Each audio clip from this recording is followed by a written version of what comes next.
Hello everyone, this is J Empire Queen, and today I'm going to talk to you about Villain's Cursed Cafe. And I have to say, I like this game because it does try to do what Tavern Talk and Coffee Talk and a lot of those simulation games do. However, it does fall short in some places. So, here's how it starts.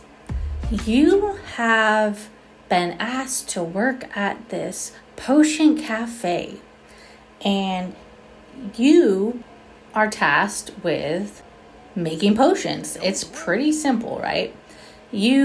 At first you don't know that you're not making just regular drinks, but you have the lovely Ursula who kind of introduces you to the game.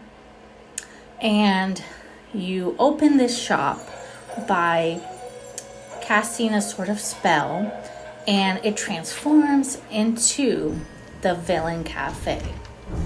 Now, this game is actually very great in the details when it comes to how the cafe transforms, the sort of special baubles and things that pull you back into your beloved Disney films, your beloved Disney characters. You get to see mainly Maleficent, Cruella, the Evil Queen, Ursula, Gaston, Hook, and you get to see Yzma. But I'm still waiting. After a couple hours of playing, I want to see Hades. I want to see Scar. Like, he could talk. I mean, it's Disney magical world. He talks in the movie. Why can't he be in the cafe? I want to see more villains. How about the guy from Frozen? He's a villain. The one who was going to marry Anna, whatever. I think there needs to be more of a selection. Maybe I'm not far enough, but once again, it's a first impressions video. So, I love the conversations between the characters. They do get snarky with each other. At one point, I believe it is Ursula tries to manipulate Maleficent so she can grow her social media crowd. That was fun, but there's times when things fall short, and I wanted more interaction, more snarky comments from the magic mirror.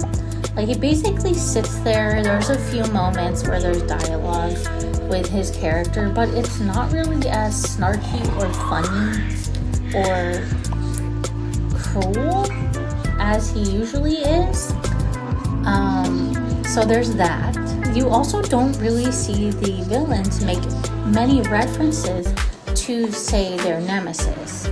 Like Aladdin. Jafar doesn't talk about Aladdin, or Jasmine, really. Cruella doesn't talk about the Dalmatians. It's more like they reference maybe the genie's lamp or fashion when it comes to Cruella.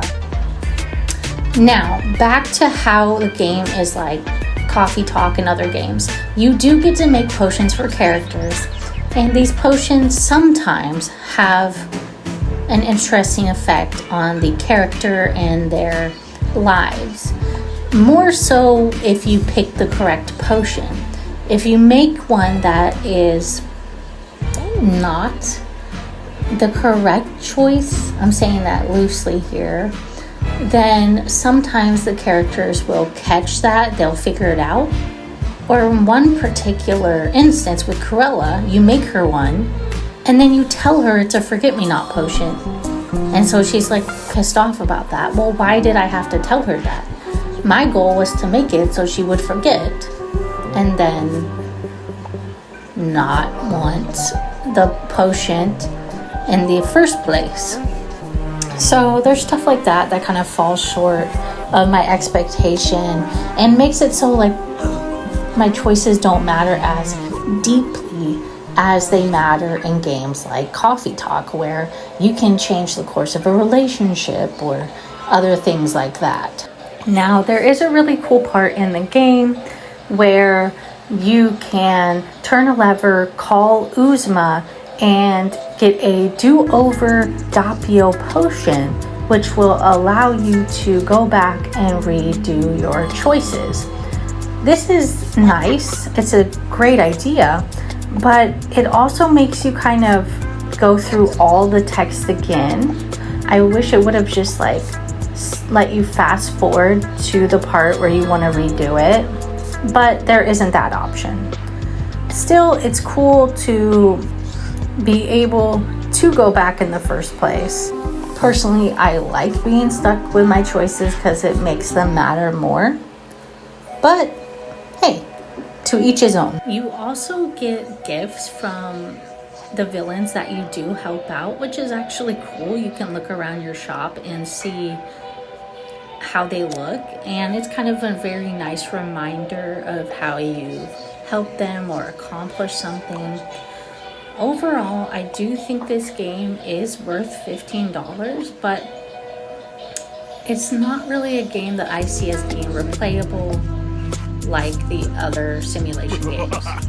However, if you're a big Disney fan, and if you have maybe some kids who are in the higher reading range, they may enjoy this game and have a lot of fun creating different potions. The potion creation itself could have been a bit more interactive.